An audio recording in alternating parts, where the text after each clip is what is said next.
கடலூர் மாவட்டம் பன்ருட்டி அருகே ஊராட்சி மன்ற தலைவர் கைது செய்யப்பட்டதை கண்டித்து கிராம மக்கள் சாலை மறியலில் ஈடுபட்டனர். சிறுவத்தூர் ஊராட்சியில் ஏரியில் வண்டல் மண் எடுப்பது தொடர்பாக அதிமுக ஊராட்சி மன்ற தலைவர் முருகன் மற்றும் திமுக ஒன்றிய செயலாளர் சந்தோஷ்குமார் ஆகியோருக்கிடையே தகராறு ஏற்பட்டு ஒருவரை ஒருவர் தாக்கிக் கொண்டனர். தொடர்ந்து சந்தோஷ்குமார் கொடுத்த புகாரை அடுத்து வழக்கு பதிவு செய்த போலீசார் முருகனை கைது செய்தனர். இதனிடையே ஊராட்சி மன்ற தலைவர் கைது செய்யப்பட்டதை கண்டித்து சாலை மறியல் போராட்டத்தில் ஈடுபட்டனர். தொடர்ந்து கைது செய்யப்பட்ட ஊராட்சி மன்ற தலைவரை ஜாமீனில் விடுவித்ததை அடுத்து மறியல் கைவிடப்பட்டது.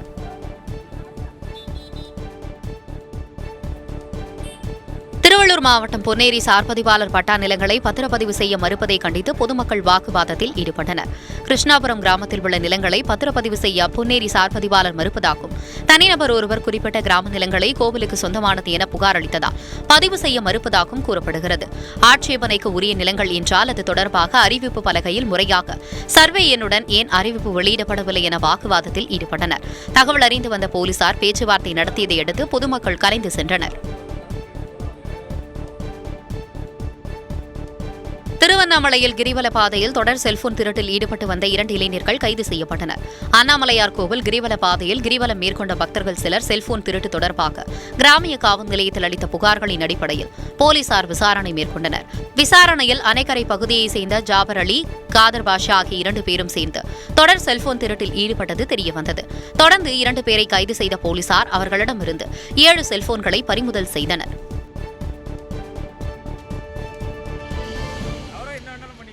கன்னியாகுமரி மாவட்டம் வடசேரி அருகே வாடகைக்கு வீடு எடுத்து பாலியல் தொழிலில் ஈடுபட்ட 4 பேர் கைது செய்யப்பட்டுள்ளனர்.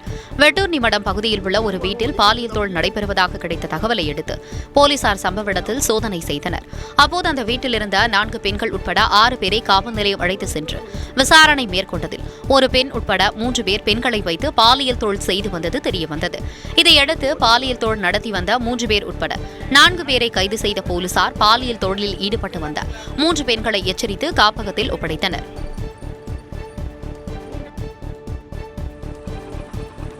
திருவண்ணாமலை மாவட்டம் கீழ்ப்பானந்தல் அருகே குண்டும் குழியுமாக உள்ள ஊரக சாலையால் பொதுமக்கள் அவதியடைந்துள்ளனர்.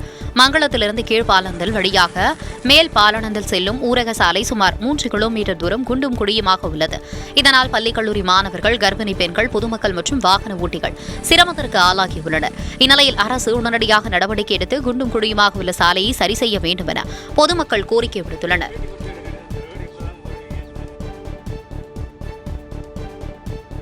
நாகை மாவட்டம் வேதாரண்யம் அருகே மீன்பிடித்துக் கொண்டிருந்த மீனவர்களிடம் 2 லட்சம் மதிப்பிலான மீன்பிடி வலைகள் இலங்கை கடற்கொள்ளையர்கள் பறித்து சென்ற சம்பவம் அதிர்ச்சி ஏற்படுத்தியுள்ளது.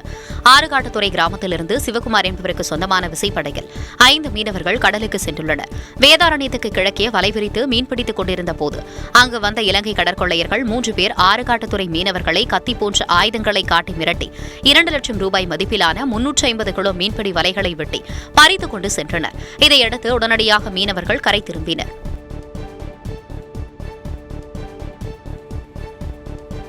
கடலூர் மாவட்டம் பன்ருட்டியில் கோயிலில் அம்மன் கழுத்தில் இருந்த தாலியை திருடிச் சென்ற திருடரை பொதுமக்கள் பிடித்து தர்ம அடி கொடுத்து போலீசாரிடம் ஒப்படைத்த சம்பவம் அரங்கேறியுள்ளது. பன்ருட்டி சர்வீஸ் சாலையில் உள்ள செல்லியம்மன் கோயிலில் மர்ம நபர் ஒருவர் அம்மன் கழுத்தில் இருந்த அரை சவரன் தாலியை பறித்துக் கொண்டு ஓடியுள்ளார். இதை பார்த்த சிலர் திருடனை பிடித்து தர்ம அடி கொடுத்து சம்பவ இடத்திற்கு வந்த போலீசாரிடம் ஒப்படைத்துள்ளனர். விசாரணையில் திருட்டில் ஈடுபட்டது திருப்பத்தூரைச் சேர்ந்த பிரசாந்த் என்பது தெரியவந்துள்ளது. தொடர்ந்து போலீசார் விசாரணை மேற்கொண்டு வருகின்றனர். திண்டுக்கல் மாவட்டம் கொடைக்கானல் அருகே முன்விரோதம் காரணமாக பிக்கப் வாகனத்தால் மோதி இளைஞரை கொலை செய்த 3 பேர் கைது செய்யப்பட்டுள்ளனர்.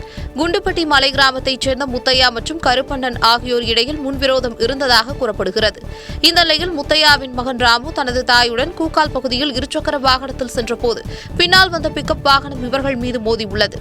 இதில் காயமடைந்த ராமுவை பிக்கப் வாகனத்தில் ஏற்றிச் சென்று அருகில் விட்டுச் சென்றுள்ளனர். தொடர்ந்து ரத்த காயங்களுடன் இருந்த ராமுவை மீட்டு மருத்துவமனைக்கு கொண்டு சென்றபோது அவர் உயிரிழந்தது தெரியவந்துள்ளது. இதையடுத்து முத்தையா அளித்த புகாரின் பேரில் 3 பேரை கைது செய்த போலீசார் மேலும் 3 பேரை தேடி வருகின்றனர். கோவை மாவட்டம் தொண்டாமுத்தூர் அருகே விற்பனைக்காக கஞ்சா வைத்திருந்த கல்லூரி மாணவர் கைது செய்யப்பட்டுள்ளார். கோவை மாவட்ட சுற்றுவட்டார பகுதியில் கல்லூரி மாணவர்கள் தங்கியுள்ள இடங்களில் போலீசார் சோதனையிட்டு கஞ்சா மற்றும் குற்றச்செயலில் ஈடுபட்ட 10க்கும் மேற்பட்டோர் கைது செய்யப்பட்டனர். இந்த நிலையில் தடாகம் காவல் நிலைய பகுதியில் கஞ்சா விற்பனைக்கு கொண்டு வருவதாக கிடைத்த தகவலை அடுத்து தனிப்படை போலீசார் நடத்திய சோதனையில் தனியார் கல்லூரி மாணவர் ராகுல் என்பவர் 2.5 கிலோ கஞ்சா வைத்திருந்தது தெரியவந்துள்ளது. இதையடுத்து கஞ்சாவை பறிமுதல் செய்த போலீசார் மாணவர் ராகுலை கைது செய்து நீதிமன்றத்தில் ஆஜர்படுத்தி சிறையில் அடைத்தனர்.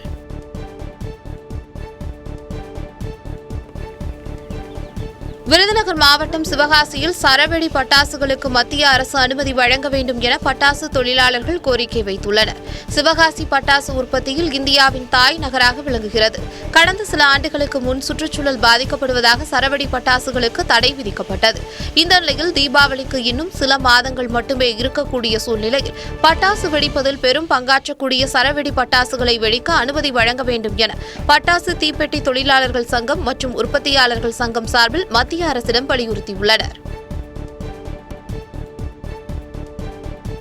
மதுரை மாவட்டம் திருமங்கலம் மகளிர் காவல் நிலைய ஆய்வாளர் தங்க நகை அபகரிப்பு வழக்கில் கைது செய்யப்பட்டுள்ளார். கடந்த ஏப்ரல் மாதம் ராஜேஷ்குமார் அபிநயா தம்பதி குடும்ப தகராறு காரணமாக திருமங்கலம் அனைத்து காவல் நிலையத்தை நாடியுள்ளனர். அப்போது வரதட்சணையாக பெற்ற 100 சவரன் தங்க நகையை ராஜேஷ்குமார் காவல் நிலையத்தில் ஒப்படைத்துள்ளார். அந்த நகையை ஆய்வாளர் கீதா பெண் வீட்டாரிடம் கொடுக்காமல் 43 லட்சத்திற்கு அடமானம் வைத்ததாக கூறப்படுகிறது. இதுகுறித்து மாவட்ட எஸ்பி அலுவலகத்தில் புகார் அளிக்கப்பட்டதால் ஆய்வாளர் கீதா பல தவணையாக 62 சவரன் தங்க நகையை திருப்பிக் கொடுத்துள்ளார். மீதி 38 சவரன் தங்க நகையை கொடுக்காமல் காலம் தாழ்த்தி வந்த நிலையில் மாவட்ட எஸ்பி உத்தரவின் பேரில் ஆய்வாளர் கீதா கைது செய்யப்பட்டுள்ளார்.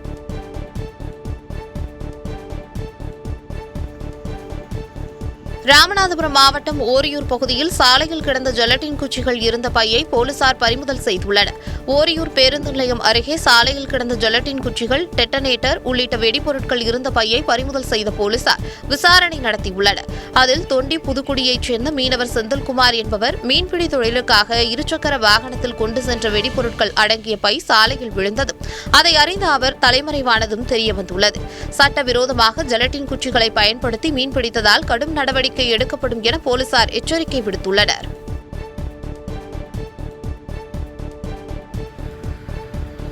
கோவை மாவட்டம் ஆனைமலை அருகே கல்குவாரியில் இருந்து அதிக பாரம் ஏற்றிச் சென்ற 10 லாரிகள் பறிமுதல் செய்யப்பட்டது. ஆனைமலை அருகே கல்குவாரியில் இருந்து அரசு நிர்ணயித்த அளவை விட கூடுதலாக லாரிகளில் கற்கள் ஏற்றிச் செல்வதாக அதிகாரிகளுக்கு தகவல் கிடைத்தது. இதனையடுத்து சோதனைச் சாவடிகளில் வாகன தணிக்கையில் ஈடுபட்ட போலீசார் அதிக பாரம் ஏற்றி வந்த 10 லாரிகளை பறிமுதல் செய்து பொள்ளாச்சி வட்டார போக்குவரத்து அலுவலகத்திற்கு அனுப்பி வைத்தனர். மேலும் பறிமுதல் செய்யப்பட்ட 10 லாரிகளுக்கும் 8 லட்சம் ரூபாய் அபராதம் விதிக்கப்பட்டுள்ளது.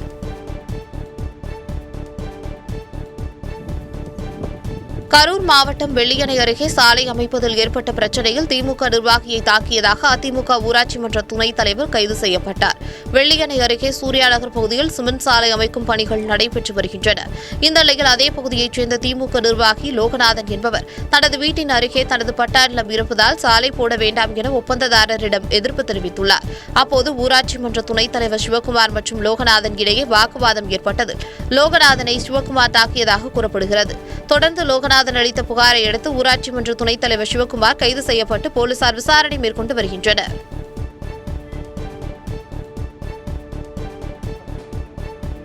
கடலூர் மாவட்ட அரசு தலைமை மருத்துவமனையில் மருத்துவத்துறை திட்ட இயக்குநர் அருண் தம்புராஜ் ஆய்வு மேற்கொண்டார். மருத்துவமனையில் உள்ள வார்டுகளில் ஆய்வு மேற்கொண்டு அங்கு முறையாக சிகிச்சை வழங்கப்படுகிறதா என பொதுமக்களிடம் குறைகளை கேட்டறிந்தார். மேலும் முதலமைச்சர் காப்பீடு திட்டத்தின் கீழ் அறுவை சிகிச்சை முடிந்து சிகிச்சை பெற்று வரும் நோயாளிகளையும் சந்தித்து சிகிச்சைகள் குறித்து விசாரித்தார். இதனைத் தொடர்ந்து கடலூர் மாவட்ட அரசு தலைமை மருத்துவமனை இணை இயக்குநர், மருத்துவத்துறை திட்ட இயக்குநர் மற்றும் மருத்துவர்களுடன் மருத்துவத்துறை திட்ட இயக்குநர் அருண் தம்புராஜ் ஆலோசனை கூட்டம் நடத்தினார்.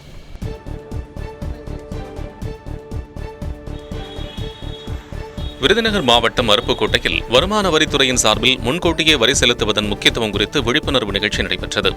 அருப்புக்கோட்டையில் உள்ள வர்த்தக சங்க மண்டபத்தில் மதுரை வருமான வரித்துறை அலுவலகத்தின் சார்பில் விழிப்புணர்வு நிகழ்ச்சி நடைபெற்றது. அதில் வருமான வரித்துறை அதிகாரிகள் கலந்து கொண்டு முன்கூட்டியே வரி செலுத்துவதன் முக்கியத்துவம் குறித்தும், முறையாக வரி செலுத்தவில்லை என்றால் ஏற்படும் பிரச்சினைகள் குறித்தும் விழிப்புணர்வு ஏற்படுத்தினர். தொடர்ந்து வரி செலுத்துபவர்களின் சந்தேகங்களுக்கும் வரி செலுத்தும் போது தாங்கள் எதிர்கொண்ட பிரச்சினைகளுக்கும் வருமான வரித்துறை அதிகாரிகள் விளக்கமளித்தனர்.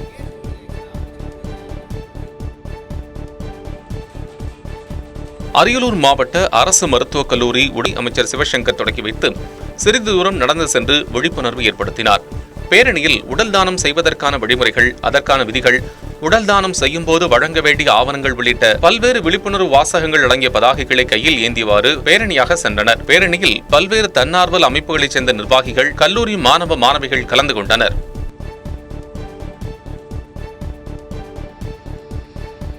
சிவகங்கை மாவட்டம் பிள்ளையார்பட்டியில் உள்ள ஸ்ரீ கற்பக விநாயகர் கோயிலில் சதுர்த்தி விழா கொடியேற்றத்துடன் இன்று தொடங்கியது.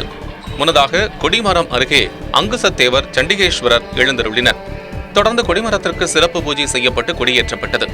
இன்று தொடங்கும் விநாயகர் சதுர்த்தி பெருவிழா 10 நாட்கள் நடைபெறுகிறது. விழாவின் முக்கிய நிகழ்வாக 6ஆம் நாள் கஜமுக சூரசம்ஹாரமும், 9ஆம் நாள் தேரோட்டமும், 10ஆம் நாள் விநாயகர் சதுர்த்தி அன்று அங்குசத்தேவருக்கு தீர்த்தபாரி உற்சவமும், முக்குரணி மோதக படையலும் நடைபெறவுள்ளது. கொடியேற்ற விழாவில் ஏராளமான பக்தர்கள் பங்கேற்று சுவாமி தரிசனம் செய்தனர்.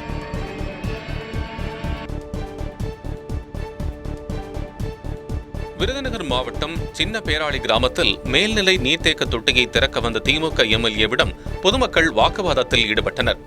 சின்ன பேராளி கிராமத்தில் மத்திய அரசின் ஜல் ஜீவன் மிஷன் திட்டத்தின் கீழ் மேல்நிலை நீர்த்தேக்க தொட்டி கட்டி முடிக்கப்பட்டது. இதனை திறந்து வைக்க வந்த திமுக எம்எல்ஏ ஆர் சீனிவாசனை முற்றுகையிட்ட கிராம மக்கள் சட்டமன்ற உறுப்பினர் நிதியிலிருந்தோ, மாநில அரசு நிதியிலிருந்தோ தற்போது வரை எந்த பணிகளும் செய்யப்படாத நிலையில் மத்திய அரசு அளித்த நிதியின் மூலம் செய்யப்பட்ட பணிகளை திறந்து வைக்க திமுக எம்எல்ஏ வருவதாக கூறி வாக்குவாதத்தில் ஈடுபட்டனர். இதையடுத்து பதில் ஏதும் அளிக்காமல் எம்எல்ஏ சீனிவாசன் புறப்பட்டுச் சென்றார். திருவள்ளூர் மாவட்டம் மீஞ்சூர் அருகே 100 நாள் வேலை வழங்க வலியுறுத்தி பொதுமக்கள் சாலை மறியல் போராட்டத்தில் ஈடுபட்டனர். மீஞ்சூர் அடுத்த நெய்தவாயல் கிராமத்தில் கடந்த சில தினங்களாக முறையாக 100 நாள் வேலை வழங்கப்படுவதில்லை என கூறப்படுகிறது. கூலி தொழிலாளர்களில் பெரும்பாலானோர் 100 நாள் வேலையை மட்டுமே நம்பியுள்ளதாகவும், அதிகாரிகள் உடனடியாக தங்களுக்கு 100 நாள் வேலை வழங்கிட வலியுறுத்தி உரிய நடவடிக்கை எடுக்க வேண்டும் எனவும் மீஞ்சூர் காட்டூர் சாலையில் அமர்ந்து போராட்டத்தில் ஈடுபட்டனர். தகவலறிந்து வந்த போலீசார் நடத்திய பேச்சுவார்த்தையை தொடர்ந்து மறியல் கைவிடப்பட்டது. கடலூர் மாவட்டம் திட்டக்குடி அருகே அடுத்தடுத்து 7 வீடுகளுக்குள் புகுந்த மர்ம நபர்கள் கொள்ளையடித்துள்ள சம்பவம் பரபரப்பை ஏற்படுத்தியுள்ளது. திட்டக்குடி அடுத்த செவ்வேறு கிராமத்தில் அடுத்தடுத்து 7 வீடுகளின் பூட்டை உடைத்து உள்ளே புகுந்த மர்ம நபர்கள் 4 வீடுகளில் இருந்த 3.25 சவரன் நகை, 39,000 ரூபாய் ரொக்கம் மற்றும் இருசக்கர வாகனத்தையும் திருடிச் சென்றுள்ளனர். மேலும் 3 வீடுகளுக்குள் புகுந்து அங்கு ஏதும் கிடைக்காததால் திரும்பிச் சென்றுள்ளனர். இந்த சம்பவம் அந்த கிராம மக்களிடையே அச்சத்தை ஏற்படுத்தியுள்ளது. நீலகிரி மாவட்டம் குன்னூர் அருகே புதிதாக கட்டப்பட்ட விவசாய பொருட்கள் சேமிப்பு கிடங்கினை அமைச்சர் ராமச்சந்திரன் திறந்து வைத்தார். இடப்பள்ளி ஊராட்சிக்குட்பட்ட இந்திரா நகரில் 10,95,000 ரூபாய் மதிப்பீட்டில் விவசாய பொருட்கள் சேமிப்பு கிடங்கு கட்டப்பட்டுள்ளது. இதனை விவசாயிகள் பயன்பாட்டிற்கு திறந்து வைத்து குத்துவிளக்கு ஏற்றி அமைச்சர் பார்வையிட்டார். தொடர்ந்து 6 பள்ளிகளைச் சேர்ந்த 562 மாணவ மாணவிகளுக்கு விலையில்லா மிதிவண்டிகளை அமைச்சர் வழங்கினார். நிகழ்வில் மாவட்ட ஆட்சியர், மாவட்ட முதன்மை கல்வி அலுவலர் உள்ளிட்ட அதிகாரிகள் கலந்து கொண்டனர்.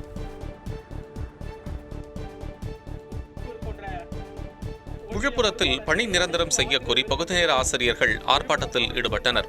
விழுப்புரம் புதிய பேருந்து நிலையம் அருகே நகராட்சி திடலில் மாவட்ட தமிழ்நாடு பகுதிநேர ஆசிரியர்கள் முன்னேற்ற சங்கத்தின் சார்பில் கோரிக்கை முழக்க ஆர்ப்பாட்டம் நடைபெற்றது.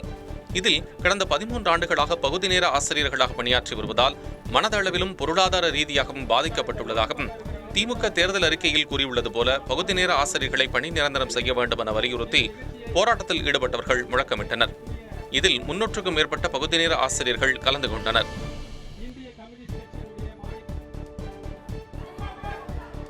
நீலகிரி மாவட்டம் உதகை நகரமன்ற கூட்டத்தில் திமுக கவுன்சிலர்களுக்கிடையே வாக்குவாதம் ஏற்பட்டதால் பரபரப்பு நிலவியது. இன்று நடைபெற்ற நகர்மன்ற மாதாந்திர கூட்டத்தில் ஒவ்வொரு கவுன்சிலராக தங்கள் வார்டுகளில் உள்ள பிரச்சினைகளை கூறி வந்தனர். அப்போது பெண் கவுன்சிலர் ஒருவர் பேசும்போது குறுக்கிட்ட நகர்மன்ற துணைத் தலைவர் பெண் கவுன்சிலரை திட்டி மிரட்டி உட்காருமாறு கூறியுள்ளார். இதனால் வாக்குவாதம் ஏற்பட்ட நிலையில் கவுன்சிலர் ஜார்ஜ் என்பவர் இடைமறித்து நகர்மன்ற தலைவர் இருக்கும்போது துணைத் தலைவர் பேசக்கூடாது என கூறினார். இதனால் ஜார்ஜுக்கும் துணைத் தலைவருக்கும் இடையே வாக்குவாதம் ஏற்பட்டது. இதனால் நகர்மன்ற கூட்டத்தில் சிறிது நேரம் பரபரப்பு நிலவியது.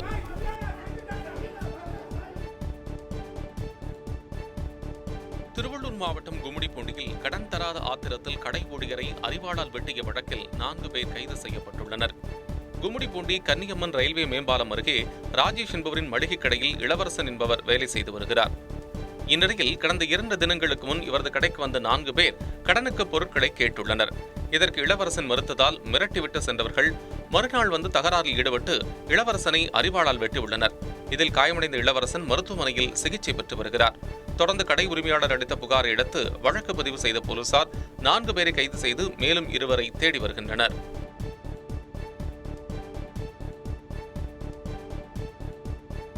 வேலூர் மாவட்டத்தில் காணாமல் போன மற்றும் திருடப்பட்ட 232 செல்போன்கள் மீட்கப்பட்டு உரியவர்களிடம் ஒப்படைக்கப்பட்டது.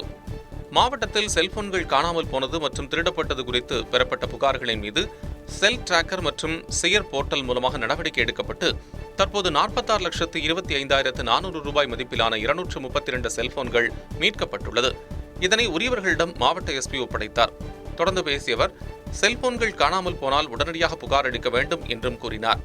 மேலும் இதுவரை வேலூர் மாவட்டத்தில் 7 கட்டங்களாக 2,54,92,400 ரூபாய் மதிப்பிலான 1,324 செல்போன்கள் கண்டுபிடிக்கப்பட்டு அவை ஒப்படைக்கப்பட்டுள்ளதாகவும் அவர் கூறினார்.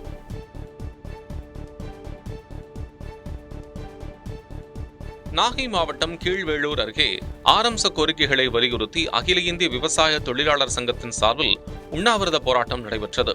100 நாள் வேலை திட்டத்தில் வேலை நாட்களை 150 நாட்களாக உயர்த்த வேண்டும், கூலியை 600 ரூபாயாக வழங்க வேண்டும், கலைஞர் கனவு இல்ல திட்டத்தில் பாரபட்சம் காட்டுவதை கண்டித்தும் 100க்கும் மேற்பட்டோர் உண்ணாவிரத போராட்டத்தில் ஈடுபட்டனர்.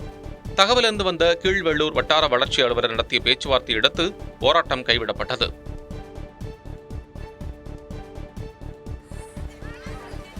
ஈரோடு மாவட்டம் சத்தியமங்கலம் அருகே 100 நாள் வேலை திட்ட தொழிலாளர்கள் சாலை மறியல் போராட்டத்தில் ஈடுபட்டனர். புங்காறு ஊராட்சிக்குட்பட்ட கிராமங்களைச் சேர்ந்த 500க்கும் மேற்பட்டோர் மகாத்மா காந்தி தேசிய ஊரக வேலை உறுதி திட்டத்தின் கீழ் பணியாற்றி வருகின்றனர். 100 நாள் வேலை திட்டத்தில் ஈடுபடும் தொழிலாளர்களுக்கு ஊதியம் குறைவாக வழங்கப்படுவதாகவும் தொடர்ச்சியாக பணிகள் வழங்கப்படுவதில்லை எனவும் அவர்கள் குற்றம் சாட்டினர். இந்நிலையில் 100க்கும் மேற்பட்டோர் பவானிசாகர் வண்ணாரி சாலையில் மறியலில் ஈடுபட்டனர். தகவலறிந்து வந்த போலீசார் நடத்திய பேச்சுவார்த்தையை அடுத்து போராட்டம் கைவிடப்பட்டது.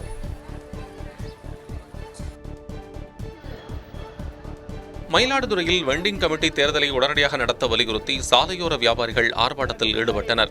மயிலாடுதுறை நகராட்சி அலுவலகம் முன்பு திரண்ட சாலையோர வியாபாரிகள் மாநிலம் முழுவதும் நகராட்சி மற்றும் பேரூராட்சிகளில் வெண்டிங் கமிட்டி தேர்தலை உடனடியாக நடத்த வேண்டும் என்பன உள்ளிட்ட கோரிக்கைகளை வலியுறுத்தி ஆர்ப்பாட்டத்தில் ஈடுபட்டனர். இதில் ஏராளமான சாலையோர வியாபாரிகள் கலந்து கொண்டு கோரிக்கைகளை வலியுறுத்தி முழக்கங்களை எழுப்பினர்.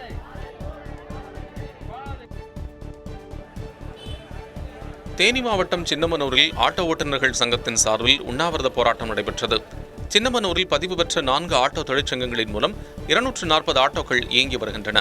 இதனிடையே வெளியூரில் இருந்து வரும் ஆட்டோக்கள் நகர்ப்பகுதியில் இயங்குவதால் நகர்ப்பகுதி ஆட்டோ ஓட்டுநர்களுக்கு பயணிகளும் வாடகையும் வராததால் அவர்களது வாழ்வாதாரம் பாதிக்கப்பட்டுள்ளதாகவும் சுற்று வட்டாரத்தில் இருந்து வரும் ஆட்டோக்களால் ஏற்படும் போக்குவரத்து நெரிசலுக்கு போலீசார் தங்கள் மீது வழக்கு பதிவு செய்வதாகவும் குற்றம் சாட்டுகின்றனர். மேலும் வெளியூரிலிருந்து வரும் ஆட்டோக்களின் மீது நடவடிக்கை எடுக்க கோரி சுமார் 200க்கும் மேற்பட்ட ஆட்டோ தொழிலாளர்கள் அடையாள உண்ணாவிரத போராட்டத்தில் ஈடுபட்டனர்.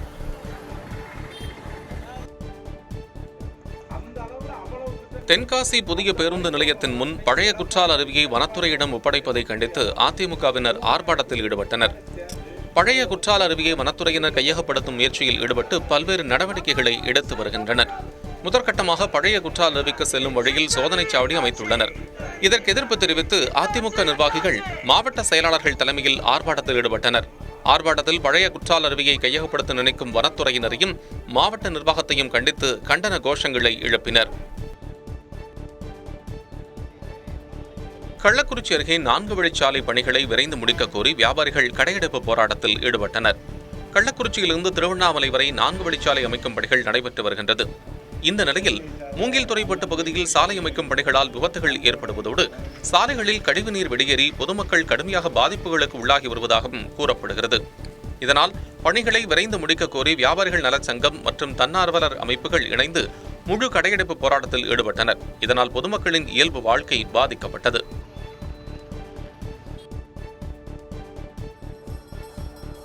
ராசிபுரம் அருகே மஞ்சள் நீராட்டு விழாவுக்கு மாட்டு வண்டிகளில் சீர்வரிசை கொண்டு வந்த தாய்மாமனின் செயல் வியப்பை ஏற்படுத்தியுள்ளது.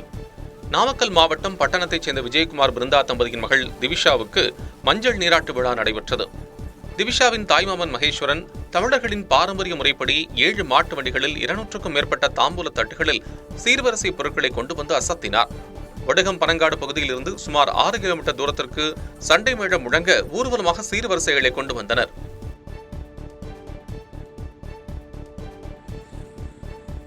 திருப்பத்தூர் அருகே அரசு பள்ளியில் மேற்கூரை பெயர்ந்து விழும் நிலையில் உள்ள கட்டடத்தை சீரமைக்க பொதுமக்கள் கோரிக்கை விடுத்துள்ளனர். மாடப்பள்ளி கிராமத்தில் உள்ள ஊராட்சி ஒன்றிய துவக்கப்பள்ளி கட்டிடத்தின் மேற்கூரை இடிந்து விழும் அபாய நிலையில் உள்ளது. மேலும் மழை காலங்களில் பள்ளியின் தரைப்பகுதி ஈரப்பதம் அதிகமாக காணப்படுவதால் பள்ளி குழந்தைகள் கீழே உட்கார முடியாமல் அவதியடைந்து வருவதாகவும் கூறப்படுகிறது. இதையடுத்து பள்ளியில் அடிப்படை வசதிகளை உடனடியாக சரி செய்து கொடுக்குமாறு அப்பகுதியினரும் சமூக ஆர்வலர்களும் பெற்றோர்களும் கோரிக்கை விடுத்துள்ளனர்.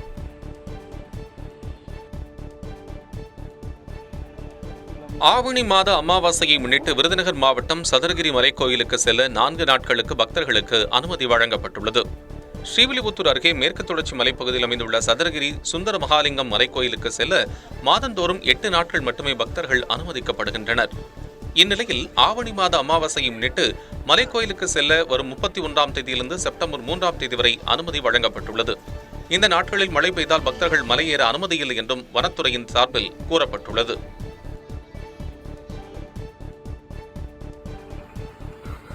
தஞ்சாவூர் மாவட்டம் கும்பகோணத்தில் மாணவர்களின் தொடர் போராட்டம் காரணமாக மூடப்பட்டிருந்த கல்லூரி இன்று மீண்டும் திறக்கப்பட்டது.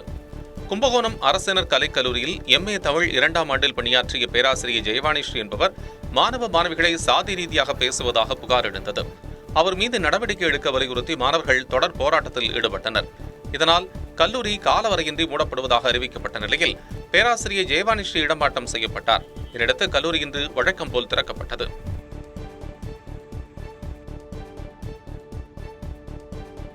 எல்லை தாண்டி மீன்பிடித்ததாக கைது செய்யப்பட்ட தமிழக மீனவர்கள் 9 பேரில் 7 பேரை இலங்கை நீதிமன்றம் விடுதலை செய்துள்ளது. நெடுந்தீவு அருகே கடந்த 23ஆம் தேதி மீன்பிடித்துக் கொண்டிருந்த 9 மீனவர்களை எல்லை தாண்டி மீன்பிடித்ததாக கூறி இலங்கை கடற்படை கைது செய்து சிறையில் அடைத்தது. மேலும் அவர்களின் 2 படகுகளையும் பறிமுதல் செய்தது. இது தொடர்பான வழக்கினை இன்று விசாரித்த இலங்கை நீதிமன்ற நீதிபதி 7 மீனவர்களை நிபந்தனையுடன் விடுதலை செய்தார். மேலும் 2 படகுகளை ஓட்டி வந்தவர்களுக்கு அபராதம் விதித்து அவர்கள் 2 பேருக்கும் சிறை தண்டனை விதித்தார்.